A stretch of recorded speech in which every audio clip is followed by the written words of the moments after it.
DC cinematic universe లో ఈ year last release కాబోయే సెజామ్ మూవీది ట్రైలర్ అయితే కామిక్ కాన్ ఈవెంట్ లో అయితే రిలీజ్ చేసేసారు.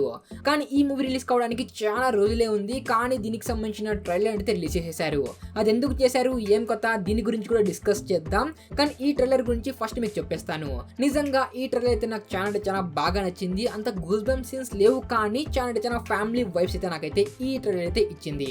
ఇంకా దానితో పాటే ఈ ట్రైలర్ లో ఈ మూవీకి సంబంధించి చాలా అమేజింగ్ డీటెయిల్స్ అయితే ఉన్నాయి. డ్రాగన్స్, గాడ్స్, వావ్ యార్, చాలా అమేజింగ్ డీటెయిల్స్ అయితే ఉన్నాయి. అందుకు నేను ఈ వీడియోలో ఈ ట్రైలర్ ని క్లియర్ గా బ్రేక్ డౌన్ చేస్తూ ఎక్స్ప్లెయిన్ చేయబోతున్నాను.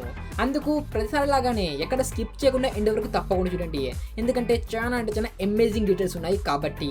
సరేనా గైస్, ఇంకా ఇక్కడ నుంచి మన ఛానల్ ఫస్ట్ టైం విజిట్ చేయండి, మన ఛానల్ సబ్స్క్రైబ్ చేసుకోండి, పక్కన బెల్ ఐకాన్ తప్పకుండా చేసుకోండి. ఇంకా లేట్ చేయకుండా మన వీడియోలోకి వెళ్ళిపోదాం.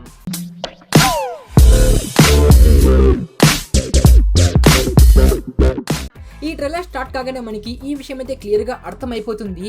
ఇక్కడ బిల్లీ సెజామ్ చాలా టెన్షన్లో అయితే ఉన్నాడు వాళ్ళ ఫ్యామిలీ మెంబర్స్ కి పవర్స్ ఇచ్చిన తర్వాత.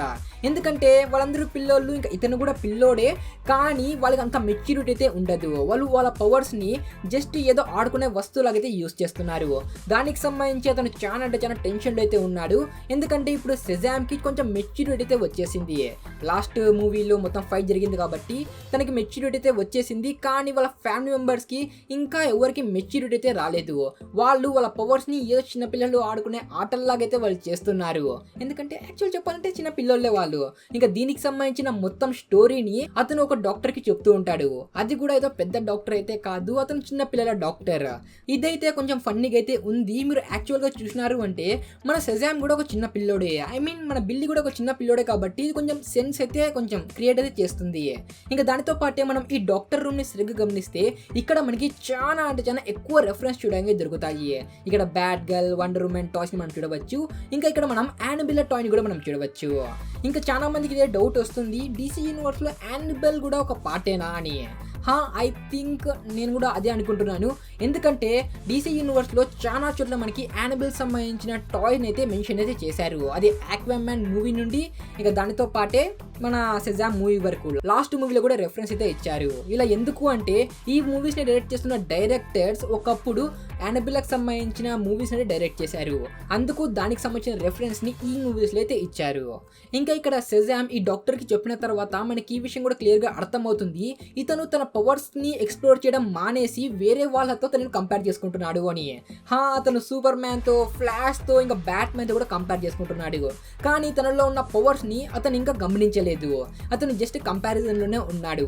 ఇంకా ఇక్కడ బ్యాట్ మ్యాన్, మన ఆక్వామ్యాన్ అందరినీ చూపించారు ప్రాపర్ గా, కానీ ఫ్లాష్ ఫేస్ ని చూపించలేదు. ఇంకా మీ అందరికీ తెలిసే ఉంటుంది, డీసీలో ఎవరైతే కన్ఫర్మ్ కానీ కాస్ట్ ఉంటారో వాళ్ళ ఫేస్ ని అయితే రివీల్ చేయరు.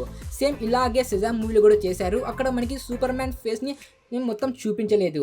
ఇంకా సేమ్ ఇలాగే ఇక్కడ ఫ్లాష్ ఫేస్ ని కూడా చూపించలేదు. ఎందుకంటే మనందరికీ తెలుసు ఎజ్రా మిల్లర్ ఏమేమి చేశాడో, ఇంకా చేస్తూనే ఉన్నాడు కూడా. అందుకు తప్పకుండా రీకాస్ట్ అయితే జరుగుతుంది. ఇంకా ఫ్లాష్ మూవీ వరకే మనకి ఎజ్రా మిల్లర్ అయితే మనకి డీసీ యూనివర్స్లో అయితే కనపడతాడు. ఇంకా దాని తర్వాత అతను మాయమైపోతాడు, రీకాస్టింగ్ అయితే జరుగుతుంది. ఇంకా అందుకోసమే ఇక్కడ ఫ్లాష్ ఫేస్ అయితే చూపించలేదు. ఇంకా దాని తర్వాత మన సెజామ్ ని ఎగురుతున్నట్టయితే మనం చూస్తాం. అది కూడా మన సూపర్ మ్యాన్ స్టైల్లో. ఇంకా లాస్ట్ టైం మన సెజామ్ సూపర్ మ్యాన్ తో కలిసాడు కాబట్టి అతని దగ్గరే ఎగరడం కూడా నేర్చుకున్నాడు. అది కూడా సూపర్ మ్యాన్ స్టైల్లో. నిజంగా ఇది కొంచెం ఇదిగా ఉంది, కానీ కొంచెం బాగానే అనిపించింది సూపర్ మ్యాన్ స్టైల్లో వేరే వాళ్ళని ఎగరడం చూసి. ఇంకా నెక్స్ట్ సీన్ లో మన సెజామ్ ని కింద పడుతున్నట్టయితే మనం చూస్తాం. దీని మీనింగ్ మన సెజామ్ కి ఇంకా తన పవర్స్ ని యూజ్ చేయడం సరిగ్గా రాలేదు, తను యూటిలైజ్ అనేది చేసుకోవటం లేదు. ఇంకా నెక్స్ట్ మనం బిలీఫ్ ఫ్యామిలీ మెంబర్స్ ని అందరినీ మనం చూస్తాం. అక్కడ వాళ్ళందరూ వచ్చి వాళ్ళ అమ్మ నాన్నకి మొత్తం అబద్ధం చెప్పి బయటకి అయితే వెళ్తున్నారు. ఎందుకంటే ఒక చోట వాళ్ళు వాళ్ళ ఫ్యామిలీని మెయింటైన్ చేయాలి, ఇంకా దానితో పాటే ప్రపంచాన్ని కూడా కాపాడాలి. అందుకోసమే వాళ్ళు కొంచెం తన ఐడెంటిటీని మొత్తాన్ని వాళ్ళ ఫ్యామిలీతో అయితే దాచిపెడుతున్నారు. ఇంకా నెక్స్ట్ మనం ఒక క్యాసిల్ అయితే మనం చూస్తాం. ఇంకా ఈ క్యాసిల్ సంబంధించిన ఆర్కిటెక్చర్ ని మనం చూసిన తర్వాత మనకి ఇదైతే అర్థమైపోయింది, ఇది గ్రీక్ మైథాలజీ సంబంధించిన క్యాసిల్ అని. ఇంకా ఇందులో విజార్డ్ సెజామ్ అయితే ఉంటాడు. ఇంకా ఇతనే మన సెజామ్ కి మన బిల్లీకి సెజామ్ పవర్స్ అయితే ఇచ్చాడు. ఇంకా ఇక్కడ ఇతన్ని ఎవరో బంధించి ఉంచారు. ఇంకా అతను ఎలాగోలా బయటకు అయితే వచ్చేస్తారు. ఇంకా దీని తర్వాత నెక్స్ట్ విజార్డ్ సెజామ్ ది ఒక స్టిక్ అయితే మనం చూస్తాం. అది రెండుగా విరిగిపోయి ఉంది. ఇంకా అది కూడా ఒక మ్యూజియం లో అయితే ఉంది. ఇంకా ఇది మ్యూజియం లో ఉంది కాబట్టి ఇది చాలా పాతదని మనకి ఈ విషయం అయితే క్లియర్ గా అర్థమైపోయింది.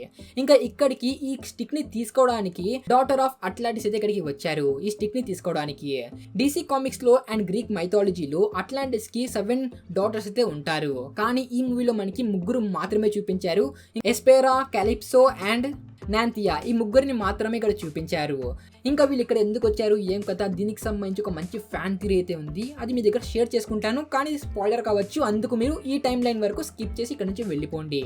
యాక్చువల్గా ఇక్కడ ఇలా జరిగి ఉండవచ్చు, విజార్డ్ సెజామ్ కి అండ్ అట్లాంటిస్ కి ఒక ఫైట్ జరిగి ఉండవచ్చు. ఇంకా ఆ ఫైట్ లో మన విజార్డ్ సెజామ్ తనని చంపేసి ఉండవచ్చు. ఇంకా ఆమెను చంపడం వల్లే విజార్డ్ సెజామ్ స్టిక్ కూడా విరిగిపోయి ఉండవచ్చు. ఇంకా విజార్డ్ సెజామ్ అట్లాంటిస్ ని చంపేశాడు కాబట్టి వాళ్ళ డాటర్స్ వచ్చి విజార్డ్ సెజామ్ ని ఎలాగోలా చంపేయాలి, ఇంకా దానితో పాటే ప్రపంచాన్ని మొత్తాన్ని నాశనం చేయాలి అని ఇక్కడికి వచ్చి ఉండవచ్చు. ఇదైతే కొంచెం ఫ్యాన్ థియరీ, నాకైతే ఇది కూడా కొంచెం కరెక్ట్ గా అనిపిస్తుంది. కానీ ఇంకా మీ దగ్గర ఏమైనా ఫ్యాన్ థియరీస్ ఉంటే దాని కింద కామెంట్ లో తప్పకుండా చేయండి. ఇంకా దీని తర్వాత మనకి కొన్ని యాక్షన్ సీన్స్ అయితే మనకి చూపిస్తారు. అందులో మనకి చాలా అంటే చాలా వెరైటీ క్రియేచర్స్, ఇంకా దానితో పాటు డ్రాగన్స్ కూడా అయితే మనకి చూపిస్తారు. ఫైనలీ డీసీ లో కూడా డ్రాగన్స్ అయితే ఎంటర్ అయిపోయారు. ఇంకా ఈ డ్రాగన్స్ వీటిని అన్నిటిని ఈమె డాటర్ ఆఫ్ అట్లాంటిస్ ఆ స్టిక్ ని యూజ్ చేసుకుని బయటకైతే అన్ని మాన్స్టర్స్ ని బయటకైతే వదులుతుంది. ఇంకా దీనిని ఆపడానికి సెజామ్ అయితే ట్రై చేస్తాడు. ఇంకా సెజామ్ వల్ల ఆపడానికి కాలేదు కాబట్టి అతను విజార్డ్ సెజామ్ దగ్గరికి వచ్చి అతన్ని ఇక్కడికి తీసుకొని వచ్చి ఉండవచ్చు. ఎందుకంటే నెక్స్ట్ సీన్ లో మన సెజామ్ బ్యాక్ సైడ్ లో విజార్డ్ సెజామ్ అయితే మనం చూస్తాం. ఇంకా నెక్స్ట్ సీన్ లో డాటర్స్ ఆఫ్ అట్లాంటిస్ ఒక డాక్టర్ అయిన యాంతియా మీద అటాక్ చేస్తున్నట్టు మనం చూస్తాం. అక్కడ అటాక్ చేస్తున్నది ఇంకెవరో కాదు, వాళ్ళ సిస్టర్సే. ఇంకా ఇక్కడ ఈమె మొత్తం సెజామ్ వైపు వెళ్ళిపోయి ఉండవచ్చు. ఇంకా అందుకోసమే వాళ్ళ సిస్టర్స్ అయితే వీళ్ళ మీద అటాక్ చేస్తున్నారు. ఇంకా దీని తర్వాత మనం ఫాస్ట్ అండ్ ఫ్యూరియస్ లో పాపులర్ మీమ్ అయిన ఫ్యామిలీ మీమ్ ని ఇక్కడైతే మనం చూస్తాం. నిజంగా ఈ ఫ్యామిలీ మీమ్ ఉన్నప్పుడైతే నాకు కొంచెం కామెడీకి అయితే అనిపించింది. ఎవరైతే ఫాస్ట్ అండ్ ఫ్యూరియస్ ఆ మీమ్ వైరల్ అయినప్పుడు ఆ మీమ్ ని చూసింటే వాళ్ళకి ఈ మీమ్ క్లియర్ గా అర్థమైపోయి ఉంటుంది. ఇంకా నెక్స్ట్ మనకి లైబ్రరీ లాంటి ప్లేస్ అయితే మనకి చూపిస్తారు. ఇంకా ఇక్కడికి మన సెజామ్స్ అందరూ ఇక్కడికైతే వచ్చేసింటారు. ఇంకా ఇక్కడ marry Marvel daughters of Atlantis ని ఏ విధంగా ఆపాలో వాళ్ళకైతే ఎక్స్ప్లెయిన్ చేస్తూ ఉండవచ్చు. ఇంకా దీని తర్వాత సీన్ లో మనం సెజామ్ ఫ్యామిలీ మొత్తాన్ని మనం చూస్తాం. ఇంకా ఈ సీన్ చూసిన తర్వాత మనకి క్లియర్ గా అర్థమైపోతుంది ఈ మూవీ ఎండింగ్ కల్లా మన బిల్లీ పేరెంట్స్ కి సెజామే బిల్లీ అని ఈ విషయం మీద తెలిసిపోతుంది. ఎందుకంటే ఇక్కడ వాళ్ళ పేరెంట్స్ కూడా అతనైతే హక్ చేసుకుంటున్నారు. ఇంకా దానితో పాటు ఇక్కడ మనకి ఇంకో విషయం కూడా క్లియర్ గా అర్థమైపోతుంది. ఇక్కడ సెజామ్ తప్ప వేరే వాళ్ళు ఎవరు సెజామ్ రోల్ లో అయితే లేరు. సెజామ్ పవర్స్ అయితే లేరు. దీని మీనింగ్ ఈ మూవీ ఎండింగ్ వచ్చే లోపల కూడా సెజామ్ ఫ్యామిలీ మెంబర్స్ లో ఎంతమంది ఇప్పుడు సెజామ్ అయ్యారో వాళ్ళ పవర్స్ అన్ని తీసేసుకుంటాడు మన విజార్డ్ సెజామ్ వచ్చేసి. ఇంకా కేవలం ఇక్కడ బిల్లీ మాత్రమే సూపర్ హీరో లాగైతే ఉంటాడు. ఇంకా దీనికి సంబంధించిన సీన్ మనకి నెక్స్ట్ సీన్ లో చూడడానికి దొరుకుతుంది. అక్కడ డ్రాగన్ వీళ్ళ మీద అటాక్ చేస్తున్నా కూడా ఇక్కడ వాళ్ళు సెజామ్ లాగైతే మారలేదు. అందుకోసమే ఈ మూవీ ఎండింగ్ వచ్చే లోపల కేవలం ఒకే సెజామ్ మాత్రమే మిగులుతాడు, అది మన బిల్లీ. ఇంకా వీటితో పాటు ఈ టైంలో లో మనకి చాలా అంటే చాలా అమేజింగ్ విషయాలు చూడడానికి దొరికాయి. మన డాక్టర్ స్ట్రేంజ్ లాంటి పవర్స్ ని, ఇంకా దానితో పాటే కొన్ని అమేజింగ్ పవర్స్ అయితే మనకి చూడడానికి దొరికాయి. ఇవన్నీ డాక్టర్ ఆఫ్ అట్లాంటిస్ సంబంధించిన పవర్స్ ఇవన్నీ. ఇంకా ఇక్కడతో ఈ ట్రైలర్ అయితే ఎండ్ అయిపోతుంది. నిజం చెప్పాలంటే ఈ ట్రైలర్ని చూసిన తర్వాత నాకు కొంచెం ఫ్యామిలీ వైబ్స్ అయితే నాకు వచ్చాయి. నిజంగా కొంచెం బాగా అయితే నాకు అనిపించింది. కానీ అంత గుజ్బమ్ సీన్స్ అయితే లేవు, కానీ నాకు బాగానే అనిపించింది. ఇంకా ఇక్కడ ఈ ట్రైలర్ ఇప్పుడు ఎందుకు రిలీజ్ చేసినారు అంటే అది కూడా ఒక మార్కెటింగ్ స్ట్రాటజీ. ఎందుకంటే ఈ మూవీ ఎండింగ్ వచ్చే లోపల మనకి బ్లాక్ అడమ్ ఒక క్యామియో చూడడానికి దొరకవచ్చు, లేకపోతే బ్లాక్ అడమ్ మూవీ ఎండింగ్లోనే మనకి సెజామ్ మూవీకి సంబంధించిన రెఫరెన్స్ చూడడానికి దొరకవచ్చు. ఇంకా చూద్దాం ఏం జరుగుతుందో. నాకు తెలిసినంత వరకు ఈ ట్రైలర్ రిలీజ్ చేయడం వెనకాల కూడా బ్లాక్ అడమ్ సంబంధించి ప్రమోషన్ కోసమే అనుకుంటున్నాను నేనైతే. ఇంకా సెకండ్ ట్రైలర్లో మనకి ఏదైనా చూపించవచ్చు బ్లాక్ అడమ్ సంబంధించి. ఇంకా ఫైనల్లీ నాకైతే ఈ ట్రైలర్ చాలా బాగా నచ్చింది. ఇంకా ఈ మూవీని తప్పకుండా వీళ్ళకోసారి చెక్అవుట్ చేయాల్సిందే. ఎందుకంటే ఇది కొంచెం సూపర్ హీరోకి ఎవరైతే ఫ్యాన్స్ ఉంటారో వాళ్ళకి తప్పకుండా ఈ మూవీ అయితే నచ్చుతుంది. ఇంకా మీకు ఈ ట్రైలర్ ఎలా అనిపించిందో కింద కామెంట్లో తప్పకుండా చేయండి. ఇంకా అలాగే ఇక్కడ నుంచి మన ఛానల్ ఫస్ట్ టైం విడిచిన మళ్ళీ సబ్స్క్రైబ్ చేసుకోండి. ఇంకా అలాగే మన ట్రైలర్ బ్రేక్డౌన్ వీడియో ఎలా అనిపించిందో దాన్ని కూడా కింద కామెంట్లో తప్పకుండా చేయండి. ఇంకా కలుద్దాం మరో ఇంట్రెస్టింగ్ వీడియోలో. అంతవరకు బాయ్.